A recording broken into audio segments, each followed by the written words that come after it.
Hey everyone, if you call my last video, I mentioned I'd be diving into a 3-part series about navigating life slow. In part 1, it was about building a psychological framework during tough times. Today, we're diving into something many of us face, saying goodbye to an intimate relationship.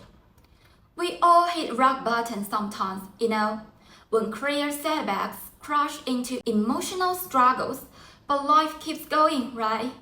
Now, I get it. Overly dramatic, shabby stuff, it can feel fake, give you goosebumps for all the wrong reasons, I'm not trying to turn this into some tragic sob story, but let's be honest, a topic like this naturally carries a lot of emotional weight.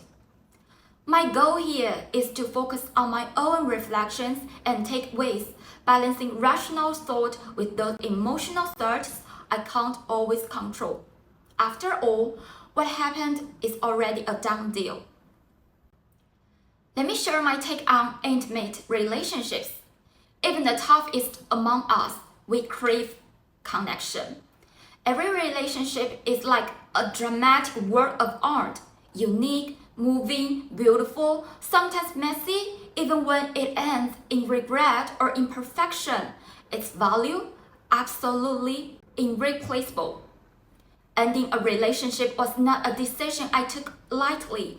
I didn't end it lightly and I didn't leave it lightly. Why it began or why it ended, that's not today's focus. I'm no relationship expert. I'm just someone who approaches relationships with caution. For me, inspirational compatibility really matters. I'm 29 when I entered my first serious relationship. It lasted 15 months. It was intense, packed with meaning. As my ex once said, I've said more to you in 1 year than I have to others in 10. LOL, so true. But when it ended, I knew I needed to approach the goodbye with intention. This video is about what comes after, how to adjust, how to say goodbye to the relationship.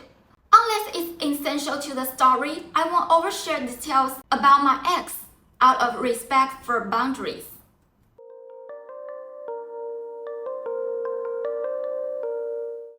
When a relationship hits a low point, you've probably noticed how the internet loves to jump in with advice.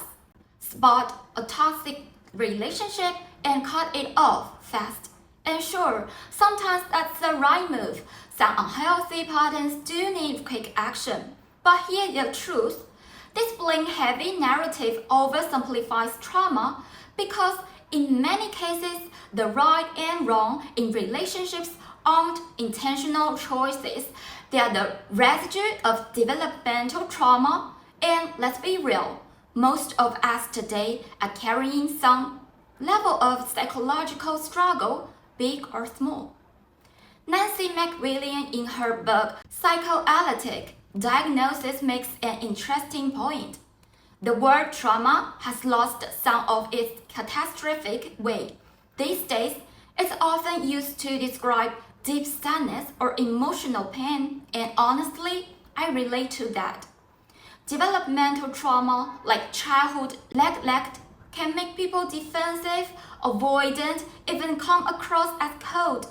But that's not malice, it's self-protection. People with trauma often bring old defense patterns into new relationships without even realizing it. What once kept them safe can now look like being too guarded, too avoidant, too dependent, or too reactive. And sadly, those reactions can push people away or cause misunderstandings. And the body keeps the score reminds us. Traumas live in the body. It keeps people stuck in survival mode, making it hard to respond in ways that feel normal until it's worked through. And honestly, most people aren't trying to be difficult. They just don't realize the impact of their reactions. There is a Stoic saying I love, forgive what they don't know. So I'm calling for more kindness, more compassion when we recognize trauma in others. But hold up, kindness doesn't mean giving up our boundaries or letting harm slide forever, therapists put it clearly. Early on, you learn your problems aren't your fault. Later, though, you realize that while trauma isn't your fault, healing it, that's your responsibility. So, yes, we can empathize with someone's trauma, but we still have to protect our own well-being. For relationships with trauma-affected people, I found a really helpful method. It's called Share, Check, Share from the book Healing the Child Within. Basically, it's about testing and building trust, little by little. Here is how it works. Share a little. Start by sharing a small piece of your feelings or experience. For example, sometimes I feel uneasy about past events. Check their response. Notice how they react. Do they really listen? Do they make you feel safe? Are they trustworthy? Share more.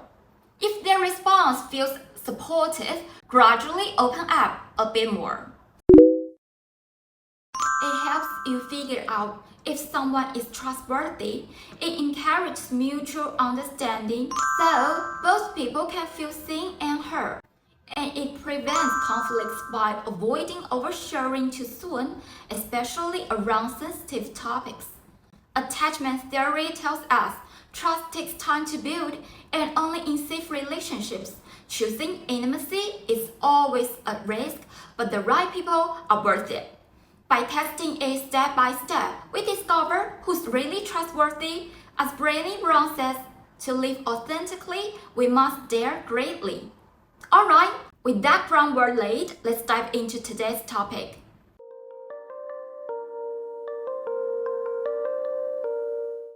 First thing first, I let myself gently accept that the relationship has ended.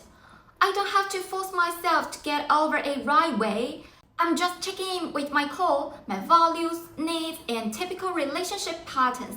Try to stay objective and avoid projecting my feelings onto others. After a breakup, it's all about me, not my ex. Should we have broken up? That's history. Honestly, that question alone could feel an epic novel by itself. LML. I'm pretty intuitive about emotional connections, but hey, I'm human. Sometimes I project assumptions onto my partner and mistake them for insights. The breakup's over, so it's time to archive the past and focus on what matters now. Saying goodbye, living with the grief, and restoring balance. After the breakup, I was so confused by my uncontrollable emotions, thoughts, and behaviors. It sparked my curiosity about the psychology, neuroscience, and biology behind it all. Here's what really hit me after a breakup. Emotions all over the place. Blaming my ex, wanting to get back together, self-blame, or just hoping he was okay. Physically, I feel off.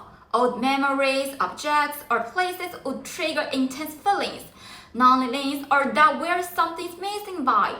And don't get me started on the tears. They just wouldn't stop. Alright, let's get nerdy. These chaotic emotions, coming and going, unpredictable, sometimes at all once.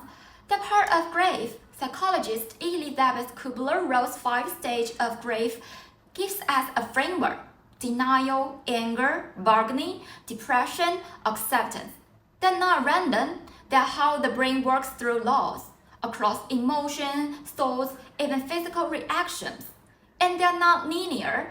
You can bounce between stages, skip some, or circle back. No two people grieve in exactly the same way. Here's how it played out for me. Anger, blaming my ex, thinking, he's awful. Really? That was just my brain trying to push the pain outward. Bargaining, asking myself, was I too harsh? Should I reach out? That was my brain looking for control, running through the what ifs. Depression, feeling guilty. Did I hurt him? That heavy sadness and guilt showing just how deep the loss felt. Denial versus acceptance, going back and forth between maybe we could get back together and no, it wouldn't change anything. I just hope he's okay. Grief is messy and dynamic. In the early days, I could cycle through all the stages multiple times in a single day. And being an ENFJ with high empathy that just amplified everything. Those unpredictable flip-flops, feeling one way 1 minute and the complete opposite the next.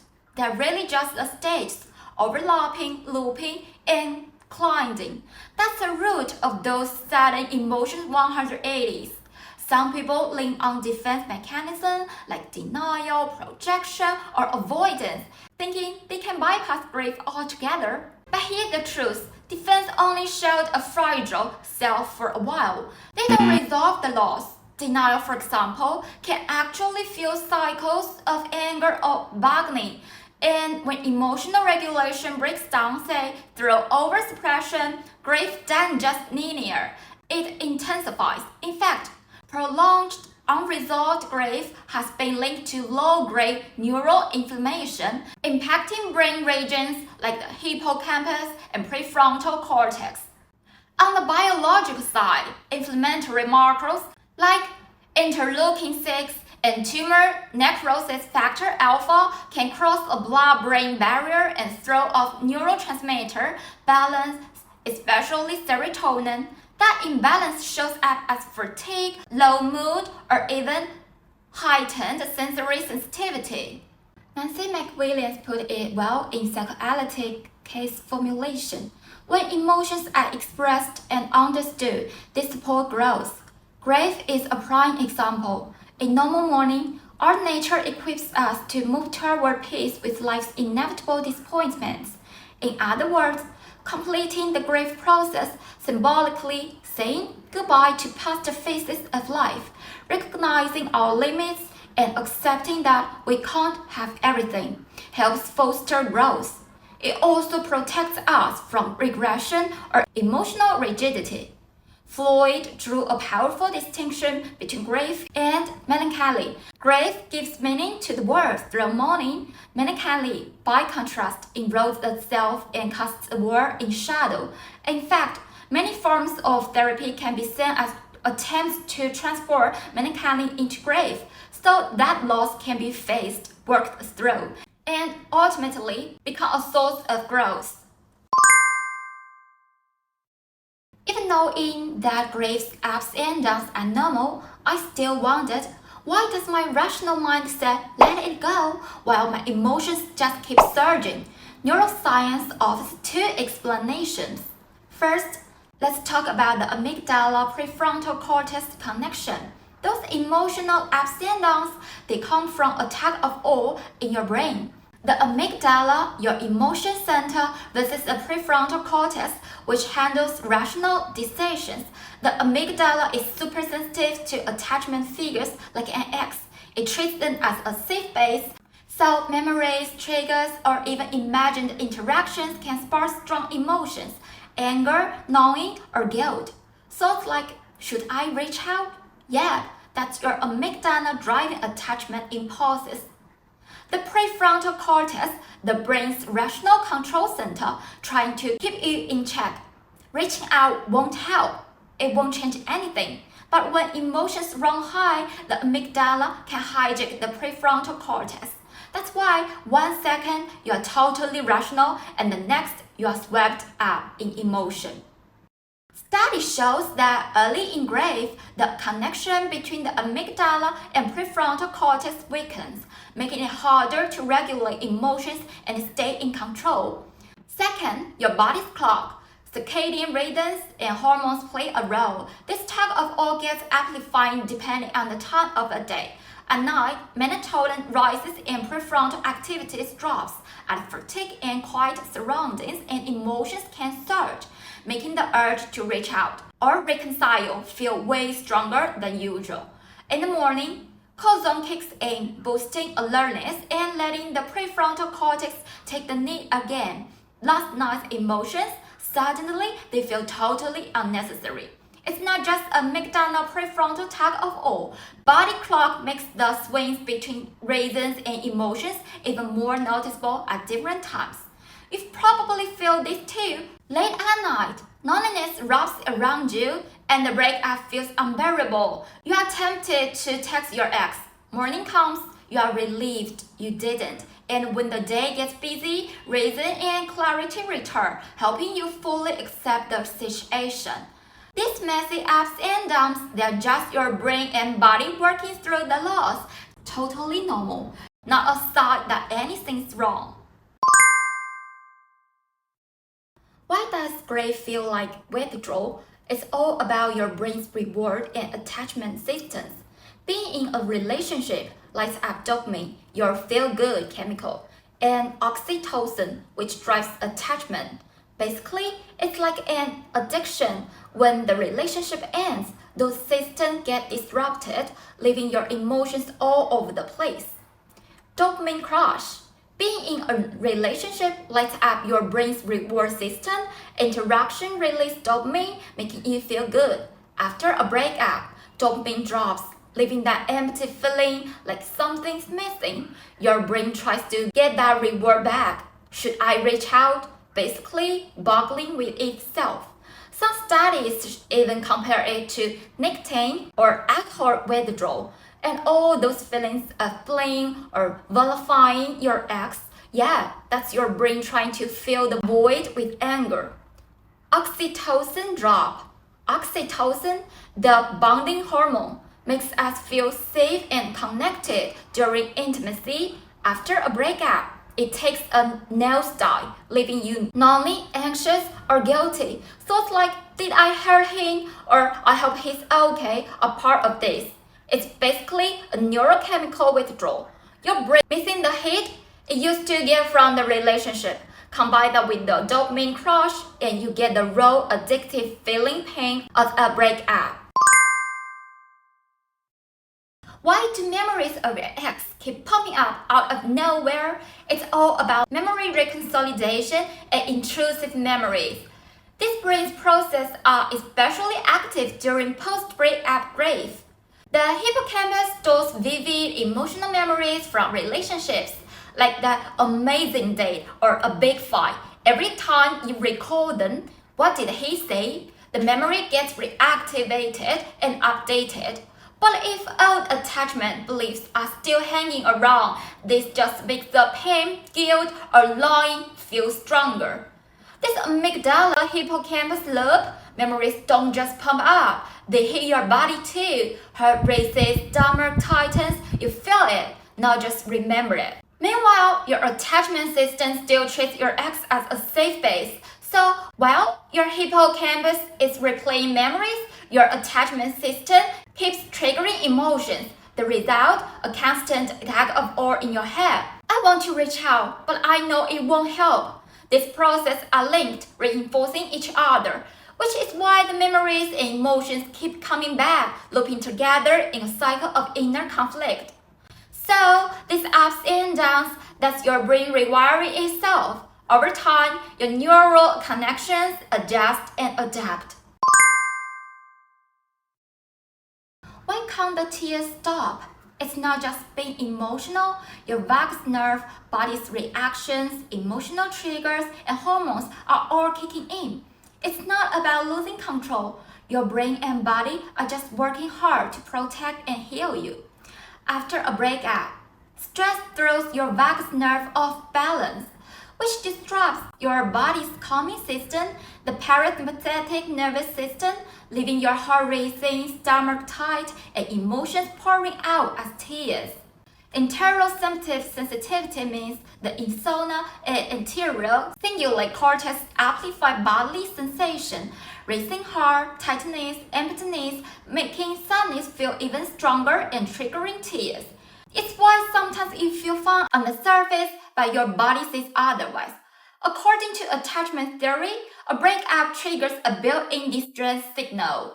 Crying is our innate call for reconnection, much like an infant crying for its caregiver. Even if no one responds, crying itself activates the body's self-soothing systems.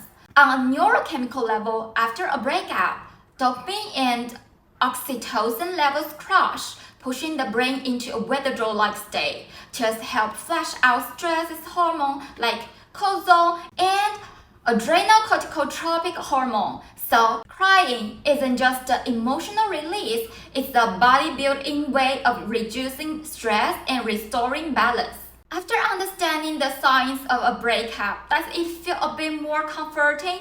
These mechanisms, emotional, cognitive, and physiological, helps explain the messy contradictions you are experiencing. All those ups and downs aren't random. They're your brain, mind, and body working together to review your emotional connections and adapt to separation. Over time, the ups and downs ease, and your emotional state gradually stabilizes. Letting go and detachment. Early grief is messy, contradictory, painful, even overwhelming. In this stage, it's important to let yourself feel sad. Small daily micro goodbyes, like letting go of small memories or routines, are often enough. This gradual acceptance helps prevent complicated grief and support your recovery. My impulsive nature would often trigger overwhelming urges to reach out to my ex out of nowhere. What really helped was practicing emotional acceptance, sitting with the emotions, allowing myself to fully experience their rise and fall without trying to push them away. This approach, rooted in acceptance and commitment therapy (ACT), truly helped me strengthen my emotional regulation and stay grounded. Suppressing thoughts about my ex doesn't work. When I'm obsessing over him, my mind starts listing his flaws, but this often backfires. It's bad guilt for bad-mouthing and traps me in a cycle of rumination. A better way is to practice mindful acceptance by simply noticing the urge. Yes, I want to contact him, but then my mind goes, okay, text him, but then what? I know it won't change a thing. Sometimes I turn to a two-column journal. In one column, I write, what do I want to reach out? In the other, what issues between us remain unsolved? This simple exercise shifts my mind to rational thinking, engaging with my prefrontal cortex to counter the brain's tendency to romanticize the past. Research suggests structured writing can curb impulsive behavior, and I often realize the urge was just a fleeting impulse. The truth is, our core problems can't be fixed by me alone. The key, don't suppress or distract yourself. Just let your emotions be fully, like watching a cloud float by. Pretty meditative, right? Coping with the urge to reconnect. Thoughts of reconnecting with your ex, totally normal. Your brain's reward and attachment systems are in a kind of withdrawal, craving dopamine and oxytocin like a smoker craving a cigarette. This urge often peaks in the first 1 to 2 months after a breakup. Over time, your brain rewires itself, though it usually takes a few months. Rushing to decide whether to reach out or cut ties can cloud your judgment. Knowing this is a normal brain response can ease self-blame and help you embrace the emotional chaos with a bit more calm. Pause, observe, delay. After a breakup, it's normal to feel torn between wanting to reconnect or cutting ties completely. Your nervous system is still setting, so clarity is tough to find. The best approach, let both urges coexist without rushing to act.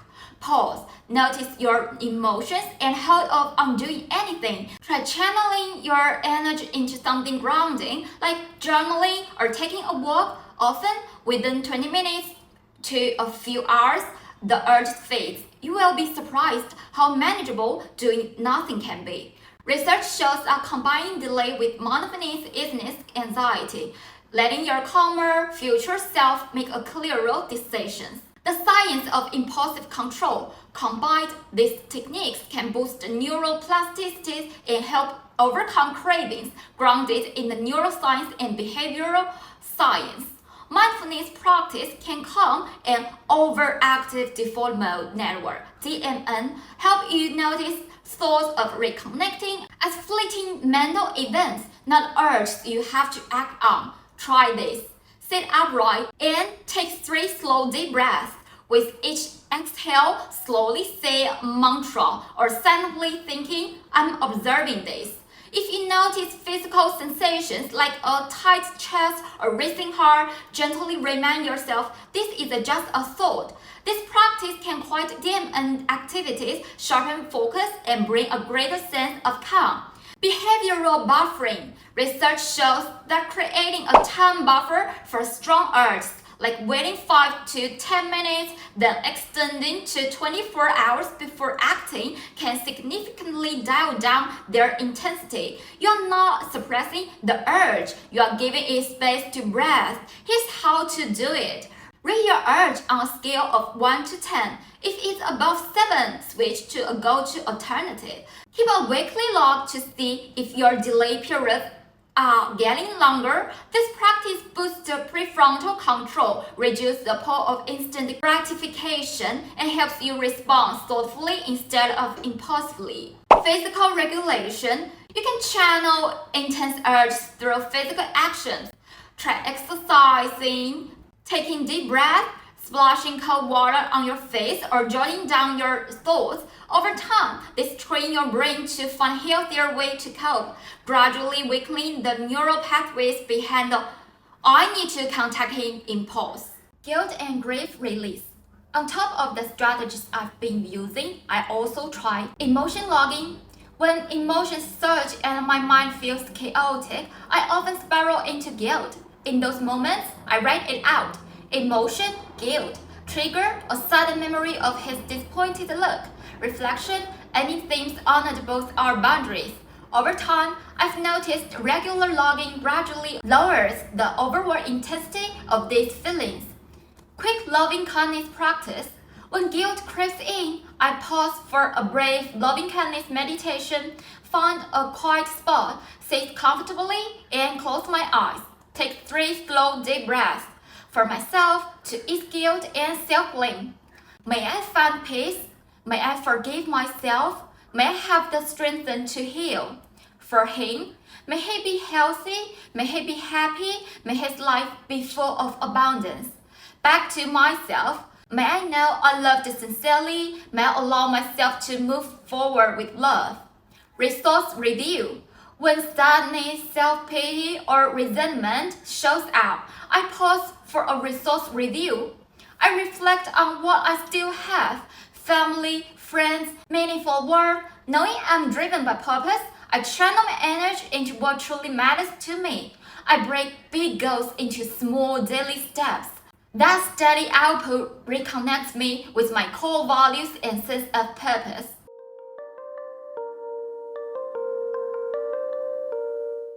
In low moments, many try to mask their inner collapse with extra effort, but true healing begins with embracing your raw, vulnerable self.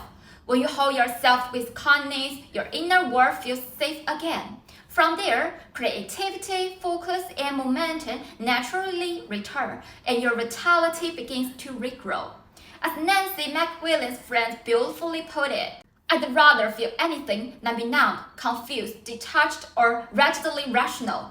Only then do we fully inhabit the state of being alive.